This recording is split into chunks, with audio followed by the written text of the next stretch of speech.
The ailing planet the green movement's role. এই লেসনটি HS first year Hornbill text বুকের প্রুফ সেকশনে দেওয়া আছে। সো এই ভিডিওতে আমি এই লেসনটির মোস্ট ইম্পর্টেন্ট কতগুলো কোয়েশ্চন আনসার তোমাদেরকে বুঝিয়ে দেবো। যদি তোমরা এই কোয়েশ্চন আনসারগুলো ভালো করে বুঝে শিখে নাও তাহলে এই কোয়েশ্চনগুলো থেকে এক্সামে কমন পড়ার পসিবিলিটি অনেক বেশি। So don't skip this video, watch the video till the end. এই লেসনে ফার্স্ট কোয়েশ্চনে লিখে আছে যে where and when was the world's first nationwide green party founded. That means কখন এবং কোথায় বিশ্বব্যাপী প্রথম গ্রিন পার্টি প্রতিষ্ঠিত করা হয়েছিল।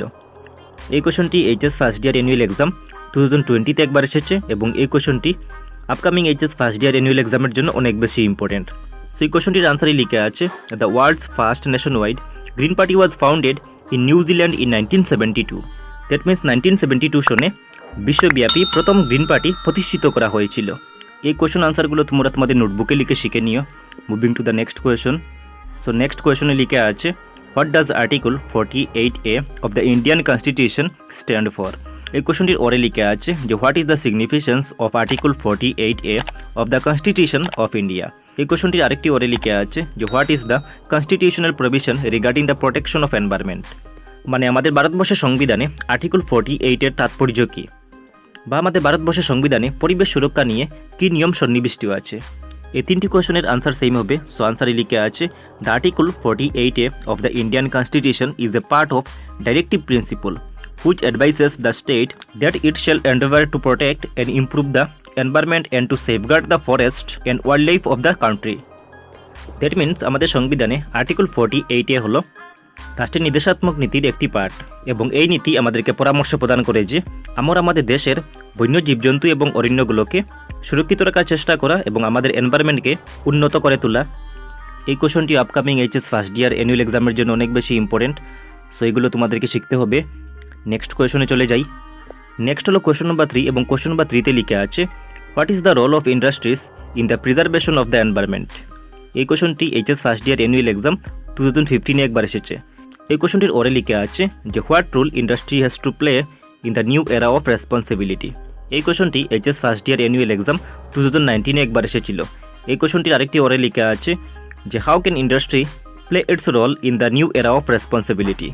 দ্যাট মিন্স আমাদের পরিবেশকে সংরক্ষিত করে রাখতে ইন্ডাস্ট্রি কী ভূমিকা পালন করে, বা আমরা বলতে পারি যে এই নতুন যুগের দায়িত্ব হিসাবে ইন্ডাস্ট্রি কী ভূমিকা পালন করে। তো এই তিনটি কোয়েশনের আনসার সেম হবে এবং আনসারে লেখা আছে যে industries are a main source of causing environmental pollution.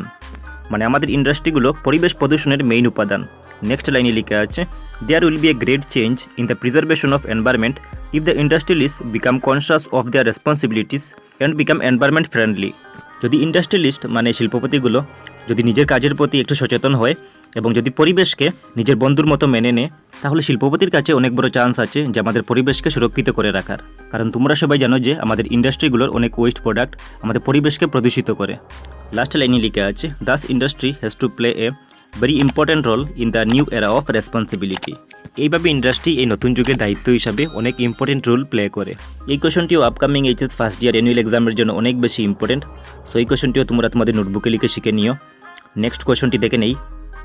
Next হলো কোয়েশন নম্বর 4 এবং কোয়েশন নম্বর 4-এ লিখে আছে what do the earth's vital signs reveal.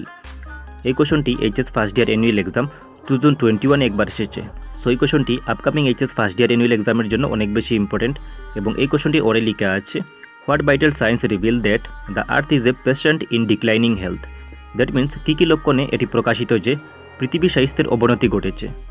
So এই কোয়েশনটির আনসারে লিখে আছে the vital science of degradation and deterioration on the earth reveal that the earth is a patient in declining health.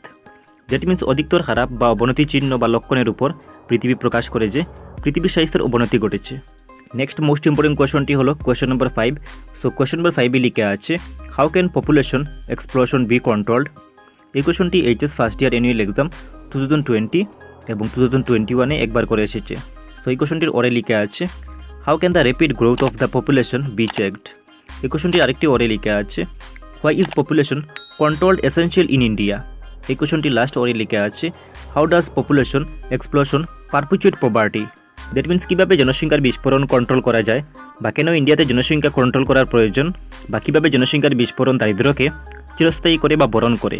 So এই কোয়েশনটির আনসারে লিখে আছে the population of India was estimated to be 920 million in 1994। So 1994-এ ইন্ডিয়ার population ছিল 920 million. Next লাইনে লিখে আছে overpopulation upsets all plans of development and causes poverty and unemployment. So আমাদের দেশে জনসংখ্যা বৃদ্ধি হলে আমাদের দেশ কোনোদিনও উন্নত হবে না, এবং জনসংখ্যা বৃদ্ধির ফলে দারিদ্রতা দেখা দেবে এবং কর্মসংস্থানের অভাব ঘটবে। সো নেক্সট লাইনে লিখে আছে so if we do not control population we will not be able to control unemployment and fight poverty. So জনসংখ্যা যদি আমরা কন্ট্রোল না করি তাহলে আমাদেরকে কর্মসংস্থান এবং দারিদ্রতার জন্য ফাইট করতে হবে। লাস্ট লাইনে লিখে আছে voluntary family planning helps population control in India. উদ্দেশ্যজনিত এবং ইচ্ছামূলক ফ্যামিলি প্ল্যানিং ইন্ডিয়াতে পপুলেশন কন্ট্রোল করতে হেল্প করে। নেক্সট হলো কোয়েশ্চন নাম্বার 6 এবং কোয়েশ্চন নাম্বার 6-এ লিখে আছে what are the main biological systems of the earth. এই কোয়েশ্চনটি ওরে লিখে আছে what are the principal biological systems of the earth. এই কোয়েশ্চনটি HS first year annual exam 2018 একবার এসেছে। এই কোয়েশ্চনটি লাস্ট ওরে লিখে আছে how are the earth's principal biological systems useful to us. এই কোয়েশ্চনটি HS first year annual exam 2019 একবার এসেছে। দ্যাট মিন্স পৃথিবীর প্রধান জৈব বৈচিত্র্য ব্যবস্থা কী কী বা পৃথিবীর প্রধান জৈব বৈচিত্র্য ব্যবস্থা আমাদের কি সাহায্য করে।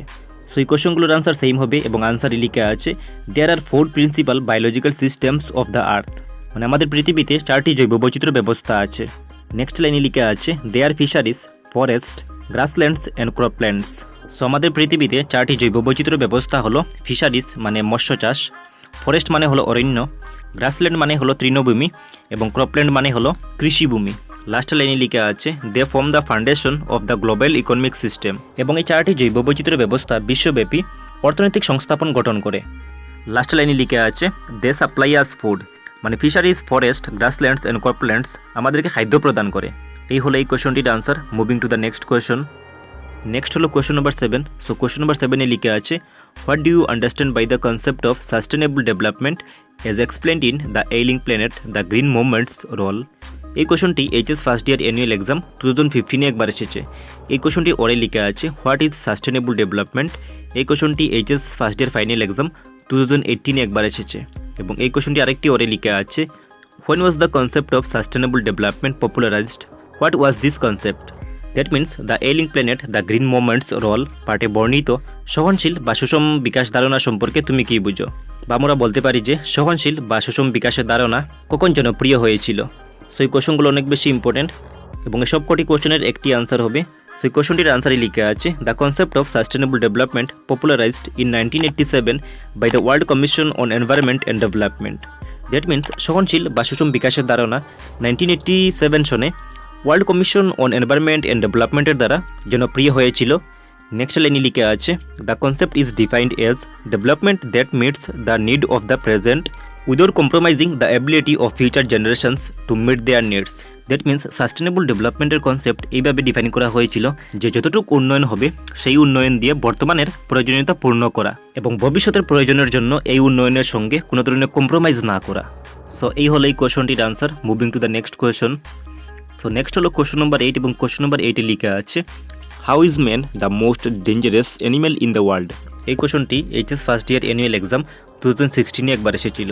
এই কোয়েশ্চনটির ওরে লিখে আছে what does the notice the world's most dangerous animals at a cage in the zoo at Lusaka Zambia signify. এই কোয়েশ্চনটি HS first year annual exam 2017 একবার এসেছে। এই কোয়েশ্চনটি আরেকটি ওরে লিখে আছে who is the most dangerous animal in this world and why. মানে জাম্বিয়া লুসাকার চিড়িয়াখানায় একটি খাঁচার মধ্যে বিশ্বের সবথেকে বিপজ্জনক প্রাণী, এই লিখিত নোটিশটি কী অর্থ বিশ্লেষণ করে, বা কে এই ওয়ার্ল্ডের মধ্যে সবচেয়ে বিপজ্জনক প্রাণী এবং কেন। সেই সবকটি কোয়েশ্চনের আনসার সেম হবে। সো আনসারে লিখে আছে the notice the world's most dangerous animals at a cage in the zoo at Lusaka Zambia signifies that man is solely responsible for all the deterioration in environment and depletion of natural resources. That means the world's most dangerous animals. এই লিখিত নোটিশটি জাম্বিয়ার লুসাকা চিড়িয়াখানার একটি খাঁচার মধ্যে লেখা ছিল এবং এই নোটিশটি এই অর্থ বিশ্লেষণ করে যে প্রাকৃতিক সম্পদ বিনষ্ট এবং আমাদের পরিবেশকে অধিকতর খারাপ করার জন্য মানুষ একমাত্র দায়ী। লাস্ট লাইনে লিখে আছে thus man is the world's most dangerous animal. এই জন্য মানুষকে বিশ্বের মধ্যে বিপজ্জনক প্রাণী বলা হয়েছে। নেক্সট কোয়েশনটি বুঝে নেওয়ার আগে তোমাদের একটু নলেজ টেস্ট করা যাক। তো তোমাদের মোবাইল স্ক্রিনে একটি কোয়েশন শো করছে, কোয়েশনটি ভালো করে দেখে নাও। সো তোমরা দেখে নিয়েছো, এখন তোমরা আমাকে ভিডিওটি কমেন্ট বক্সে গিয়ে কমেন্ট করে জানাবে যে এই কোয়েশনটির আনসার আগের বলে দেওয়া কত নম্বর কোয়েশনের আনসার হবে। নেক্সট হলো কোয়েশন নাম্বার 9 এবং কোয়েশন নাম্বার 9-এ লিখে আছে why was a mirror put inside a cage in the zoo at Lusaka, মানে লুসাকার চিড়িয়াখানায় কেন একটি খাঁচার মধ্যে একটি আয়না রাখা আছে? এই কোশ্চেনটির আনসারে লেখা আছে a mirror is put inside a cage in the zoo at Lusaka to make man realise that he himself is the most dangerous animal of the world. That means এই পৃথিবীতে মানুষ নিজেই সবথেকে বেশি বিপজ্জনক প্রাণী, এই জিনিসটি বোঝানোর জন্য লুসাকার চিড়িয়াখানায় খাঁচার ভিতরে একটি আয়না রাখা আছে। এই কোশ্চেনটি ইম্পর্টেন্ট আছে। Moving to the next question. Next হলো কোয়েশন নাম্বার 10 এবং কোয়েশন নাম্বার 10-এ লেখা আছে what is the green movement and what are its aim. এই কোয়েশনটি HS first year annual exam 2016-এ একবার এসেছিল। এই কোয়েশনটি ওরে লেখা আছে write a note on the green movement. That means সবুজ আন্দোলন কী এবং সবুজ আন্দোলনের উদ্দেশ্য কী। এই কোয়েশনটির আনসারে লেখা আছে green movement refers to the movements for the protecting of the environment. সবুজ আন্দোলন বলতে এমন আন্দোলন বোঝায় যে আন্দোলন আমাদের পরিবেশকে সুরক্ষিত করে রাখে। নেক্সট লাইনে লেখা আছে the green movement started in 1972, মানে সবুজ আন্দোলন 1972 সালে স্টার্ট হয়েছিল। Its aims are to create a holistic and ecological view of the world. এবং সবুজ আন্দোলনের উদ্দেশ্য হলো আমাদের পৃথিবীকে বিশুদ্ধ এবং বাস্তু সংস্থান সংক্রান্ত করে তোলা। নেক্সট হলো কোয়েশ্চন নাম্বার 11 এবং কোয়েশ্চন নাম্বার 11-এ লেখা আছে what is the role of the green movement in protecting the planet, মানে আমাদের প্ল্যানেটকে সুরক্ষিত করে রাখতে সবুজ আন্দোলন কী ভূমিকা পালন করে। এই কোয়েশনটির আনসার অনেক ইজি। সো কোয়েশনটির আনসারে লেখা আছে the green movements plays an effective role in protecting the planet. So সবুজ আন্দোলন আমাদের পৃথিবীকে সুরক্ষিত করে রাখতে অনেক গুরুত্বপূর্ণ ভূমিকা পালন করে। নেক্সট লাইনে লেখা আছে its aims are to create a holistic and ecological view of the world. এবং সবুজ আন্দোলনের উদ্দেশ্য হলো যে আমাদের পৃথিবীকে বিশুদ্ধ এবং বাস্তু সংস্থান সংক্রান্ত করে তোলা। নেক্সট মোস্ট ইম্পর্টেন্ট কোয়েশনটি হলো how is population responsible for the environment degradation. That means আমাদের পরিবেশের অবনতিতে জনসংখ্যা কীভাবে দায়ী। এই কোয়েশনটির আনসারে লেখা আছে with rising population space that nature assigned for forest and animals, more population means less forest and animals. আমরা জানি যে জনসংখ্যা যদি বৃদ্ধি পায় তাহলে ফরেস্ট এবং অ্যানিমেলের সংখ্যা কমে যাবে, কারণ অরণ্য কেটে মানুষ ঘরবাড়ি তৈরি করে এবং সেখানে যে জীবজন্তুগুলো থাকে সেই জীবজন্তুগুলো মানুষ আসার কারণে সেখান থেকে চলে যায়। নেক্সট লাইনে লিখে আছে unfortunately men's first choice is nature and it is sadly vulnerable and an easy prey. এবং আমাদের ফার্স্ট চয়েস হলো প্রকৃতি, এবং এই প্রকৃতি বর্তমান মানুষের জন্য সুরক্ষিত নয়, কারণ মানুষের কিছু খারাপ কার্যকলাপের ফলে আমাদের প্রকৃতি নষ্ট হচ্ছে। লাস্ট লাইনে লিখে আছে when cities and megacities occupy the major portion of the earth, the ecological balance is said to be lost. যখন এই পৃথিবীর বড় বড় অরণ্য কেটে নগর শহর বানানো হয় তখন আমাদের পৃথিবীর প্রাকৃতিক ভারসাম্য নষ্ট হয়ে যায়, কারণ গাছপালা আমাদের পৃথিবীর প্রাকৃতিক ভারসাম্য ধরে রাখে। সো এই হলো এই কোয়েশনটির আনসার। তোমরা এই কোয়েশনটির আনসার শিখে নেবে, কারণ এই কোয়েশনটি অনেক বেশি important. Moving to the next question. Next হলো কোয়েশন নাম্বার 13 এবং কোয়েশন নাম্বার 13-এ লিখে আছে how is human population explosion the biggest threat to the existence of the ailing earth. That means কীভাবে মানুষের জনসংখ্যার বিস্ফোরণ অসুস্থ গ্রহের অস্তিত্বের জন্য সবচেয়ে বড় হুমকি। এই কোয়েশনটির আনসারে লিখে আছে human population explosion is the biggest threat to the existence of the ailing earth because as the population goes on increasing, the struggle for existence amongst the living beings will get tougher and competitive. That means মানুষের জনসংখ্যার বিস্ফোরণ অসুস্থ গ্রহের অস্তিত্বের জন্য সবচেয়ে বড় হুমকির কারণ হলো জনসংখ্যা বাড়ার সাথে সাথে জীবের মধ্যে অস্তিত্বের লড়াই আরও কঠিন এবং প্রতিযোগিতামূলক হয়। এই হলো এই কোয়েশনটির answer. Moving to the next question. Next হলো কোয়েশন নাম্বার 14 এবং কোয়েশন নাম্বার 14-এ লিখে আছে how are the earth's principal biological system being depleted. এই কোয়েশনটির ওরে লিখে আছে what according to L R. Brown 4 principal biological systems of the earth, how are they the foundation of the global economic system. এই কোয়েশনটির আরেকটি ওরে লিখে আছে how do fisheries forest grasslands and ক্রপল্যান্ডস form the foundation of global economic system. That means L R. ব্রাউনের মতে পৃথিবীর 4টি জৈববৈচিত্র্য ব্যবস্থা কী কী এবং ফিশারিজ ফরেস্ট গ্রাসল্যান্ডস এবং ক্রপল্যান্ডস এগুলো কীভাবে বিশ্বের অর্থনৈতিক ব্যবস্থার ভিত্তি। সো এই কোয়েশনটির আনসারে লিখে আছে according to L R. Brown 4 principal biological systems of the earth, মানে এল.আর. ব্রাউনের মতে আমাদের পৃথিবীতে 4টি জৈববৈচিত্র্য ব্যবস্থা আছে। These are fisheries forest grassland and croplands. এবং এই 4টি জৈববৈচিত্র্য ব্যবস্থা হলো মৎস্য চাষ, অরণ্য, কৃষিভূমি এবং তৃণভূমি। নেক্সট লাইনে লিখে আছে these are the foundation of the global system বা global economic system, they supply our foods and provide raw materials for industry. So জৈববৈচিত্র্য ব্যবস্থাগুলো আমাদেরকে খাদ্য প্রদান করে এবং ইন্ডাস্ট্রিগুলোতে কাঁচামাল যোগান দেয়। নেক্সট লাইনে লিখে আছে but men's demands on this system are reaching an unsustainable level, grassland and croplands are also being converted into desert and wasteland. কিন্তু এই জৈববৈচিত্র্য ব্যবস্থাগুলোর উপর মানুষের চাহিদা অপরিসীম বা অস্থিতিশীল। এর জন্য কি হচ্ছে, এর জন্য তৃণভূমি এবং কৃষিভূমিগুলো মরুভূমি এবং পতিত জমিতে পরিণত হচ্ছে। এই হলো এই কোয়েশনটির আনসার। নেক্সট কোয়েশনটি দেখে নেই।